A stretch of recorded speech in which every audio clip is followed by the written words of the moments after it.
ಆಕಾಶವಾಣಿ ವಾರ್ತೆಗಳು ಓದುತ್ತಿರುವವರು ಶ್ರೀದೇವಿ ದಿನೇಶ್.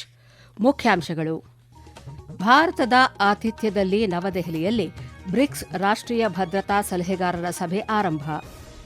ಲಕ್ನೋದ 3 ಅಂತಸ್ತಿನ ಕಟ್ಟಡದಲ್ಲಿ ಭಾರೀ ಅಗ್ನಿ ದುರಂತ, 14 ವಿದ್ಯಾರ್ಥಿಗಳ ಸಾವು. ರಾಷ್ಟ್ರಪತಿ, ಉಪರಾಷ್ಟ್ರಪತಿ, ಪ್ರಧಾನಿ ಅವರಿಂದ ಸಂತಾಪ. ಜಗತ್ತಿಗೆ ಭಾರತ ಅಪ್ರತಿಮ ಆರ್ಥಿಕ ಅವಕಾಶಗಳನ್ನು ಒದಗಿಸುತ್ತಿದೆ. ಕೇಂದ್ರ ಸಚಿವ ಪಿಯೂಷ್ ಗೋಯಲ್. ಗಲ್ಫ್ ರಾಷ್ಟ್ರಗಳ ಸಿಬಿಎಸ್ಇ ಖಾಸಗಿ ವಿದ್ಯಾರ್ಥಿಗಳಿಗೆ ಹೊಸ ನೀತಿ, ಅರ್ಜಿ ವಿಲೇವಾರಿ ಮಾಡಿದ ಸುಪ್ರೀಂ ಕೋರ್ಟ್.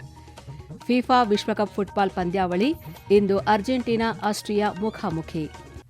ವಾರ್ತೆಗಳ ವಿವರ. ಭಾರತದ ಆತಿಥ್ಯದಲ್ಲಿ ಬ್ರಿಕ್ಸ್ ರಾಷ್ಟ್ರಗಳ ಭದ್ರತಾ ಸಲಹೆಗಾರರ 2 ದಿನಗಳ ಮಹತ್ವದ ಸಭೆಯು ಇಂದು ನವದೆಹಲಿಯಲ್ಲಿ ಆರಂಭವಾಗಿದೆ. ಭಾರತದ ರಾಷ್ಟ್ರೀಯ ಭದ್ರತಾ ಸಲಹೆಗಾರ ಅಜಿತ್ ದೋವಲ್ ಅವರ ಅಧ್ಯಕ್ಷತೆಯಲ್ಲಿ ನಡೆಯುತ್ತಿರುವ ಈ ಸಭೆಯಲ್ಲಿ ಒಕ್ಕೂಟದ ಎಲ್ಲಾ 11 ಸದಸ್ಯ ರಾಷ್ಟ್ರಗಳಾದ Bharat, Brazil, China, Egypt, Ethiopia, Indonesia, Iran, Russia, Saudi Arabia, ದಕ್ಷಿಣ ಆಫ್ರಿಕಾ ಮತ್ತು ಯುಎಇ ದೇಶಗಳ ಭದ್ರತಾ ಸಲಹೆಗಾರರು ಪಾಲ್ಗೊಂಡಿದ್ದಾರೆ. ಜಗತ್ತು ಇಂದು ಎದುರಿಸುತ್ತಿರುವ ಸಾಂಪ್ರದಾಯಿಕವಲ್ಲದ ಭದ್ರತಾ ಸವಾಲುಗಳು ಎಂಬ ವಿಷಯದ ಅಡಿಯಲ್ಲಿ ಸಭೆ ನಡೆಯುತ್ತಿದ್ದು, ವೇಗವಾಗಿ ಬದಲಾಗುತ್ತಿರುವ ಭದ್ರತಾ ಬೆದರಿಕೆಗಳು ಹಾಗೂ ನವೀನ ತಂತ್ರಜ್ಞಾನಗಳಿಂದ ಉದ್ಭವಿಸುತ್ತಿರುವ ಭದ್ರತಾ ಅಪಾಯಗಳ ಕುರಿತು ಪ್ರಮುಖವಾಗಿ ಚರ್ಚಿಸಲಾಗುತ್ತಿದೆ.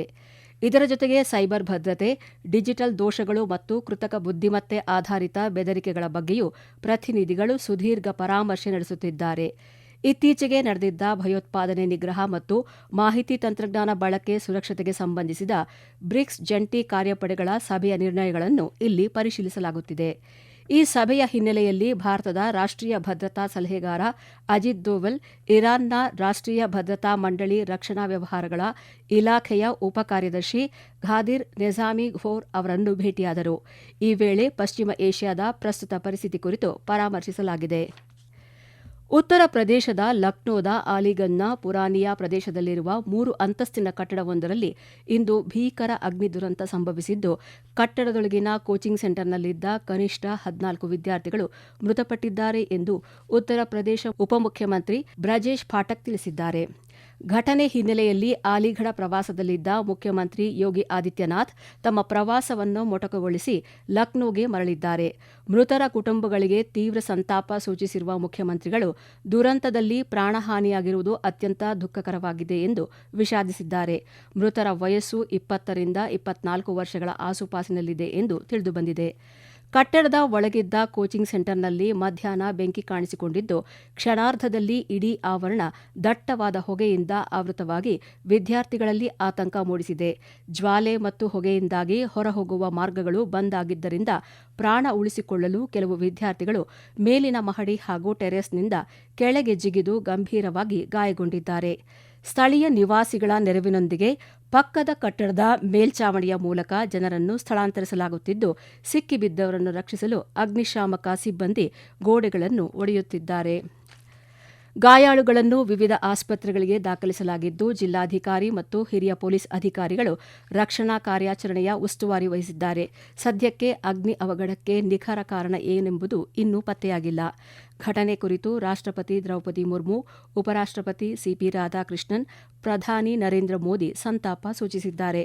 ಪ್ರಧಾನಮಂತ್ರಿ ಪರಿಹಾರ ನಿಧಿಯಿಂದ ಸಾವನ್ನಪ್ಪಿದವರ ಕುಟುಂಬಗಳಿಗೆ ತಲಾ 2 ಲಕ್ಷ ರೂಪಾಯಿ ಮತ್ತು ಗಾಯಗೊಂಡವರಿಗೆ 50,000 ರೂಪಾಯಿ ಪರಿಹಾರವನ್ನು ಪ್ರಧಾನಮಂತ್ರಿ ನರೇಂದ್ರ ಮೋದಿ ಘೋಷಿಸಿದ್ದಾರೆ. ವಿಶ್ವಕ್ಕೆ ಇಂದು ಭಾರತವು ವಿಶಿಷ್ಟ ಹಾಗೂ ಅಪ್ರತಿಮ ಆರ್ಥಿಕ ಅವಕಾಶಗಳನ್ನು ಒದಗಿಸುತ್ತಿದೆ ಎಂದು ಕೇಂದ್ರ ವಾಣಿಜ್ಯ ಮತ್ತು ಕೈಗಾರಿಕಾ ಸಚಿವ ಪಿಯೂಷ್ ಗೋಯಲ್ ತಿಳಿಸಿದ್ದಾರೆ. ನವದೆಹಲಿಯಲ್ಲಿ ಇಂದು ಖಾಸಗಿ ಸುದ್ದಿಸಂಸ್ಥೆಯೊಂದರ ಸಂದರ್ಶನದಲ್ಲಿ ಮಾತನಾಡಿದ ಅವರು, ದೇಶವನ್ನು ಅತ್ಯಂತ ವಿಶ್ವಾಸಾರ್ಹ ಜಾಗತಿಕ ಆರ್ಥಿಕ ಪಾಲುದಾರನನ್ನಾಗಿ ರೂಪಿಸಬೇಕೆಂಬ ಪ್ರಧಾನಿ ನರೇಂದ್ರ ಮೋದಿ ಅವರ ದೃಷ್ಟಿಕೋನವನ್ನು ಹಂಚಿಕೊಂಡರು. ಕೇಂದ್ರ ಸರ್ಕಾರದ ಬಲಿಷ್ಠ ಆರ್ಥಿಕ ಅಡಿಪಾಯ, ಸ್ಥಿರ ನೀತಿಗಳು ಮತ್ತು ಪ್ರಗತಿಪರ ಸುಧಾರಣೆಗಳಿಂದಾಗಿ ಜಾಗತಿಕ ಉದ್ಯಮಗಳು ಭಾರತದತ್ತ ಮುಖ ಮಾಡುತ್ತಿದ್ದು, ಜಾಗತಿಕ ಪೂರೈಕೆ ಸರಪಳಿಯಲ್ಲಿ ಭಾರತದ ಪಾತ್ರ ದಿನದಿಂದ ದಿನಕ್ಕೆ ಹೆಚ್ಚುತ್ತಿದೆ. ಈ ಆರ್ಥಿಕ ಬೆಳವಣಿಗೆಯು ಹೂಡಿಕೆದಾರರು, ವರ್ತಕರು ಮತ್ತು ರಫ್ತುದಾರರಿಗೆ ಅಭೂತಪೂರ್ವ ಅವಕಾಶಗಳನ್ನು ಸೃಷ್ಟಿಸಿದೆ ಎಂದು ಎಂದು ಸಚಿವರು ತಿಳಿಸಿದರು.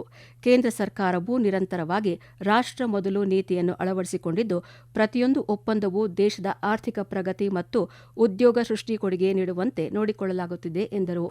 ಈ ವಾರ್ತೆಗಳನ್ನು ಆಕಾಶವಾಣಿಯಿಂದ ಕೇಳುತ್ತಿದ್ದೀರಿ.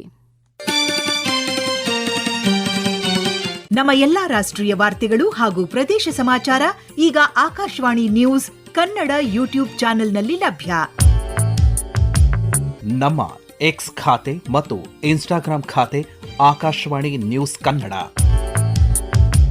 ಹೆಚ್ಚಿನ ಮಾಹಿತಿಗಾಗಿ ನಮ್ಮ ಫೇಸ್ಬುಕ್ ಖಾತೆ AIR ಕನ್ನಡ ನ್ಯೂಸ್ ಅನುಸರಿಸಿ. ಮಾಹಿತಿಯ ಹೂರಣ ವಾರದ ಕಾರ್ಯಕ್ರಮ ಪ್ರಚಲಿತ ವಿದ್ಯಮಾನ ಪ್ರತಿ ಬುಧವಾರ 9:15ಕ್ಕೆ. ಕೇಂದ್ರ ವಿದೇಶಾಂಗ ವ್ಯವಹಾರಗಳ ಸಚಿವ ಡಾ ಎಸ್ ಜೈಶಂಕರ್ ಅವರು ಇಂದು ಮಂಗೋಲಿಯಾದ ಉಲಾನ್ ಬಾಟರ್ನಲ್ಲಿ ಮಂಗೋಲಿಯಾ ಅಧ್ಯಕ್ಷ ಖುರೇಲ್ ಸುಖ್ ಉಕ್ನಾ ಅವರನ್ನು ಭೇಟಿಯಾದರು. ಸಚಿವ ಡಾ ಎಸ್ ಜೈಶಂಕರ್ ಮಂಗೋಲಿಯಾ ವಿದೇಶಾಂಗ ಸಚಿವೆ ಬ್ಯಾಟ್ಸೆಟ್ಸೆಗ್ ಬಾಟ್ಮುಂಕ್ ಅವರನ್ನು ಸಹ ಭೇಟಿ ಮಾಡಿ ಮಾತುಕತೆ ನಡೆಸಿದ್ದಾರೆ. ಉಭಯ ನಾಯಕರು ಅಭಿವೃದ್ಧಿ ಯೋಜನೆಗಳು, ಸಾಮರ್ಥ್ಯ ವೃದ್ಧಿ, ಸಂಸ್ಕೃತಿ, ಶಿಕ್ಷಣ, ಭದ್ರತೆ ಹಾಗೂ ಬಹುಪಕ್ಷೀಯ ವೇದಿಕೆಗಳಲ್ಲಿ ದ್ವಿಪಕ್ಷೀಯ ಸಹಕಾರದ ಪ್ರಗತಿಯನ್ನು ಪರಾಮರ್ಶಿಸಿದ್ದಾರೆ. ಇದರೊಂದಿಗೆ ಗಣಿಗಾರಿಕೆ, ಶುದ್ಧ ಇಂಧನ ಹಾಗೂ ಕೃಷಿ ಸಂಸ್ಕರಣಾ ವಲಯಗಳಲ್ಲಿರುವ ಆರ್ಥಿಕ ಅವಕಾಶಗಳ ಕುರಿತು ಉಭಯ ನಾಯಕರು ಸುದೀರ್ಘ ಚರ್ಚೆ ನಡೆಸಿದ್ದಾರೆ. ಯುದ್ಧದ ಉದ್ವಿಗ್ನತೆಯಿಂದಾಗಿ ಪಶ್ಚಿಮ ಏಷ್ಯಾ ರಾಷ್ಟ್ರಗಳಲ್ಲಿ ರದ್ದಾಗಿದ್ದ ಸಿಬಿಎಸ್ಇ 12ನೇ ತರಗತಿ ಪರೀಕ್ಷೆಯ ಖಾಸಗಿ ವಿದ್ಯಾರ್ಥಿಗಳ ಮೌಲ್ಯಮಾಪನಕ್ಕಾಗಿ ಕೇಂದ್ರ ಸರ್ಕಾರ ಹೊಸ ರಾಷ್ಟ್ರೀಯ ನೀತಿಯನ್ನು ಪ್ರಕಟಿಸಿದೆ. ಈ ಹಿನ್ನೆಲೆಯಲ್ಲಿ ಸೌದಿ ಅರೇಬಿಯಾದ ವಿದ್ಯಾರ್ಥಿಯೊಬ್ಬರು ಸಲ್ಲಿಕೆ ಮಾಡಿದ್ದ ಅರ್ಜಿಯನ್ನು ಸುಪ್ರೀಂ ಕೋರ್ಟ್ ಇಂದು ವಿಲೇವಾರಿ ಮಾಡಿದೆ. ಜೂನ್ 21ರಂದು ಜಾರಿಗೆ ಬಂದ ಈ ನೀತಿಯನ್ನು ದಾಖಲಿಸಿಕೊಂಡ ನ್ಯಾಯಮೂರ್ತಿಗಳಾದ SVN ಭಟ್ಟಿ ಮತ್ತು ವಿಪುಲ್ ಎಂ ಪಾಂಚೋಲಿ ಅವರ ಪೀಠವು ಅರ್ಜಿದಾರ ವಿದ್ಯಾರ್ಥಿಯ ಫಲಿತಾಂಶವನ್ನು ಈಗಾಗಲೇ ಪ್ರಕಟಿಸಿ ಇಮೇಲ್ ಮೂಲಕ ತಿಳಿಸಲಾಗಿದೆ ಎಂಬ ಸರ್ಕಾರದ ಹೇಳಿಕೆಯನ್ನು ಪುರಸ್ಕರಿಸಿತು. ಖಾಸಗಿ ವಿದ್ಯಾರ್ಥಿಗಳಿಗೆ ಶಾಲಾ ಆಂತರಿಕ ಅಂಕಗಳ ದಾಖಲೆ ಇಲ್ಲದ ಕಾರಣ ಕೇಂದ್ರ ಸರ್ಕಾರ ಈ ಹೊಸ ಸೂತ್ರವನ್ನು ಸಿದ್ಧಪಡಿಸಿದೆ. ಇದರ ಪ್ರಕಾರ ಪರೀಕ್ಷೆ ರದ್ದಾದ ವಿಷಯಗಳಿಗೆ ವಿದ್ಯಾರ್ಥಿಯ 10ನೇ ತರಗತಿಯ ಬೋರ್ಡ್ ಪರೀಕ್ಷೆಯ ಥಿಯರಿ ಅಂಕಗಳಿಗೆ 40% ಮತ್ತು 12ನೇ ತರಗತಿಯ ಬೋರ್ಡ್ ಪರೀಕ್ಷೆಯ ಥಿಯರಿ ಅಂಕಗಳಿಗೆ 60% ಆದ್ಯತೆ ನೀಡಿ ಫಲಿತಾಂಶ ನಿರ್ಧರಿಸಲಾಗುತ್ತದೆ. ಈ ಹೊಸ ಸೂತ್ರದಡಿ ಅರ್ಜಿದಾರರ ಫಲಿತಾಂಶ ಉತ್ತಮವಾಗಿದ್ದು, ಇದನ್ನು ಡಿಜಿ ಲಾಕರ್ನಲ್ಲೂ ಅಪ್ಡೇಟ್ ಮಾಡಲಾಗುವುದು ಎಂದು ಸಾಲಿಸಿಟರ್ ಜನರಲ್ ತುಷಾರ್ ಮೆಹ್ತಾ ತಿಳಿಸಿದರು. ಅಂಕಗಳಿಂದ ತೃಪ್ತರಾಗದ ವಿದ್ಯಾರ್ಥಿಗಳಿಗೆ ಮುಂದಿನ ನಿಯಮಿತ ಪರೀಕ್ಷೆಗೆ ಹಾಜರಾಗುವ ಅವಕಾಶವನ್ನು ಈ ನೀತಿಯಡಿ ಕಲ್ಪಿಸಲಾಗಿದೆ. ಕೇಂದ್ರ ಕೈಗಾರಿಕಾ ಭದ್ರತಾ ಪಡೆಯು CISF ರಾಷ್ಟ್ರದ ಪ್ರಗತಿಯನ್ನು ಸುರಕ್ಷಿತವಾಗಿಡುವ ಮೂಲಕ ದೇಶದ ಆರ್ಥಿಕ ಸೈನಿಕರಂತೆ ಕಾರ್ಯನಿರ್ವಹಿಸುತ್ತಿದೆ ಎಂದು ಕೇಂದ್ರ ಗೃಹ ವ್ಯವಹಾರಗಳ ಖಾತೆ ರಾಜ್ಯ ಸಚಿವ ಬಂಡಿ ಸಂಜಯ್ ಕುಮಾರ್ ಶ್ಲಾಘಿಸಿದ್ದಾರೆ.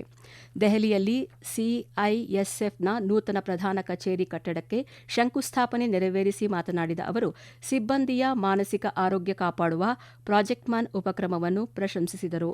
ಪ್ರಧಾನಿ ನರೇಂದ್ರ ಮೋದಿ ಅವರ ನಾಯಕತ್ವದಲ್ಲಿ ಆಯುಷ್ಮಾನ್, CAPF ಸೇರಿದಂತೆ ಪಡೆಗಳ ಕಲ್ಯಾಣಕ್ಕಾಗಿ ಹಲವು ಕ್ರಮಗಳನ್ನು ಕೈಗೊಳ್ಳಲಾಗಿದೆ ಎಂದು ಅವರು ತಿಳಿಸಿದರು. ನವದೆಹಲಿಯಲ್ಲಿ ಇಂದು ಕೇಂದ್ರ ರಕ್ಷಣಾ ಸಚಿವ ರಾಜನಾಥ್ ಸಿಂಗ್, ಇಸ್ರೇಲ್ ರಕ್ಷಣಾ ಸಚಿವಾಲಯದ ಮಹಾನಿರ್ದೇಶಕ ನಿವೃತ್ತ ಮೇಜರ್ ಜನರಲ್ ಅಮೀರ್ ಬರಾಮ್ ಅವರನ್ನು ಭೇಟಿ ಮಾಡಿ ಮಾತುಕತೆ ನಡೆಸಿದರು.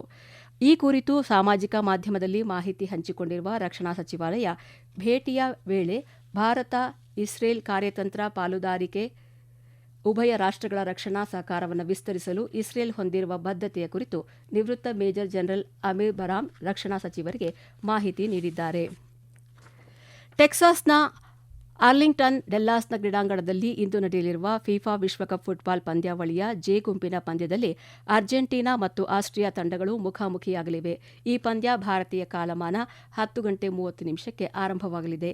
ಇಂದು ಭಾರತೀಯ ಕಾಲಮಾನ ಮಧ್ಯರಾತ್ರಿ 2:30 ಫಿಲಡೆಲ್ಫಿಯಾದಲ್ಲಿ ನಡೆಯಲಿರುವ ಐ ಗುಂಪಿನ ಪಂದ್ಯದಲ್ಲಿ ಫ್ರಾನ್ಸ್ ಮತ್ತು ಇರಾಕ್ ತಂಡಗಳು ಮುಖಾಮುಖಿಯಾಗಲಿವೆ. ಕೊನೆಯಲ್ಲಿ ಮತ್ತೊಮ್ಮೆ ಮುಖ್ಯಾಂಶಗಳು. ಭಾರತದ ಆತಿಥ್ಯದಲ್ಲಿ ನವದೆಹಲಿಯಲ್ಲಿ ಬ್ರಿಕ್ಸ್ ರಾಷ್ಟ್ರೀಯ ಭದ್ರತಾ ಸಲಹೆಗಾರರ ಸಭೆ ಆರಂಭ. ಲಕ್ನೋದ 3 ಅಂತಸ್ತಿನ ಕಟ್ಟಡದಲ್ಲಿ ಭಾರೀ ಅಗ್ನಿ ದುರಂತ, 14 ವಿದ್ಯಾರ್ಥಿಗಳ ಸಾವು. ರಾಷ್ಟ್ರಪತಿ, ಉಪರಾಷ್ಟ್ರಪತಿ, ಪ್ರಧಾನಿ ಅವರಿಂದ ಸಂತಾಪ. ಜಗತ್ತಿಗೆ ಭಾರತ ಅಪ್ರತಿಮ ಆರ್ಥಿಕ ಅವಕಾಶಗಳನ್ನು ಒದಗಿಸುತ್ತಿದೆ, ಕೇಂದ್ರ ಸಚಿವ ಪಿಯೂಷ್ ಗೋಯಲ್. ಗಲ್ಫ್ ರಾಷ್ಟ್ರಗಳ ಸಿಬಿಎಸ್ಇ ಖಾಸಗಿ ವಿದ್ಯಾರ್ಥಿಗಳಿಗೆ ಹೊಸ ನೀತಿ ಅರ್ಜಿ ವಿಲೇವಾರಿ ಮಾಡಿದ ಸುಪ್ರೀಂ ಕೋರ್ಟ್. ಫಿಫಾ ವಿಶ್ವಕಪ್ ಫುಟ್ಬಾಲ್ ಪಂದ್ಯಾವಳಿ ಇಂದು ಅರ್ಜೆಂಟೀನಾ ಆಸ್ಟ್ರಿಯಾ ಮುಖಾಮುಖಿ. ಇಲ್ಲಿಗೆ ವಾರ್ತಾ ಪ್ರಸಾರ ಮುಕ್ತಾಯವಾಯಿತು. ನಮ್ಮ ಮುಂದಿನ ವಾರ್ತಾ ಪ್ರಸಾರ ನಾಳೆ ಬೆಳಗ್ಗೆ 7:05